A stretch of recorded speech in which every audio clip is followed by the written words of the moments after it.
Hi, my name is Anuj Gupta. We're going to talk about futures. It's a type of derivative product.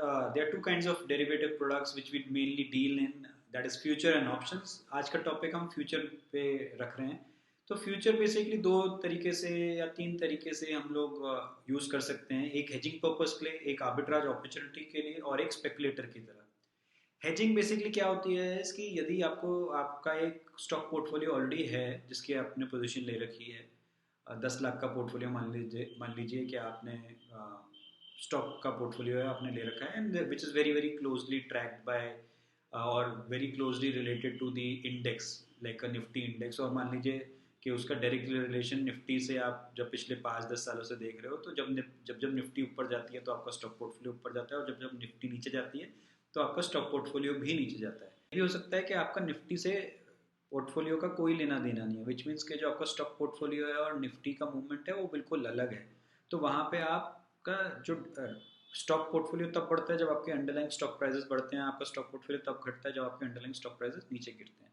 तो future market में basically आप अपनी hedging किस हिसाब से करते हैं कि यदि आपके पास 10 लाख का पोर्टफोलियो है और यदि आपको लगता है कि वो शॉर्ट टर्म में मार्केट वॉलेटाइल है और वो नीचे गिर सकती है, आपके स्टॉक प्राइसेस नीचे आ सकते हैं, तो आप उसको हेजिंग करना चाहते हो, तो आप फ्यूचर मार्केट में एंटर करके आप उसकी ऑपोजिट बेट ले सकते हो, which means you can sell, you can go short on a particular stock और अ index instead of buying the stock और rather than selling your main stock portfolio आप फ्यूचर में ट्रेड कर सकते हैं. आप चाहे इंडेक्स फ्यूचर ले सकते हैं या स्टॉक फ्यूचर ले सकते हैं and you can go short on it for a 1 month, for 2 months, for 3 months. और यदि स्टॉक पोर्टफोलियो आपका एज इट इज़ है और आपको लगता है कि शॉर्ट टर्म में मार्केट वॉलेटाइल है, तो आप फ्यूचर में शॉर्ट करके आप अपनी पोजीशन मेन स्टॉक पोर्टफोलियो की पोजीशन हेज कर सकते हैं. तो ये तो हो गया हेजिंग. स्पेकुलेटर जहाँ पे उनके पास कोई भी पहले से स्टॉक पोर्टफोलियो नहीं है और वो जस्ट उनको स्पेकुलेशन करनी है या मार्केट उनको तेज़ी में लगता है या मंदी में लगता है, तो वो एज अ स्पेकुलेटर भी फ्यूचर ट्रेडिंग कर सकते हैं. आर्बिट्राज अपॉर्चुनिटी क्या होती है इसकी, आप कैश मार्केट में कुछ खरीद रहे हो और फ्यूचर मार्केट में कुछ पैरेलली बेच रहे हो. there might be a small difference of pricing between the cash market and the future market, and you just want to make a arbitrage opportunity out of it. तो बहुत से investors traders arbitrage opportunity के लिए भी future contracts में enter करते हैं. तो यदि आपको ये वीडियो अच्छा लगा हो, आप ज़रूर ज़्यादा से ज़्यादा लोगों के साथ शेयर करें, लाइक करें और हमारे चैनल को सब्सक्राइब करें.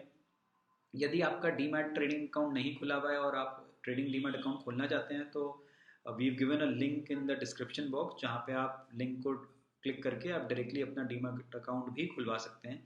यदि आपको पहले ये future trading, option trading, derivative market के बारे में समझना है, तो आप हमारे साथ एक स्ट्रैटेजी कॉल अरेंज कर सकते हैं. डिस्क्रिप्शन बॉक्स में हम लिंक देते हैं जहाँ पे आप 1-to-1 हमारे से बात भी कर सकते हैं.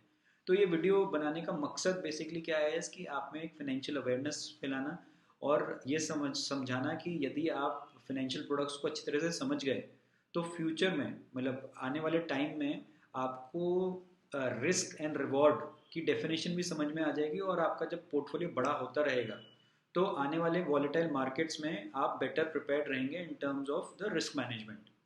सो फॉर द मोमेंट इतना ही. Thank you so much for the watch and wish you a very successful and happy financial journey.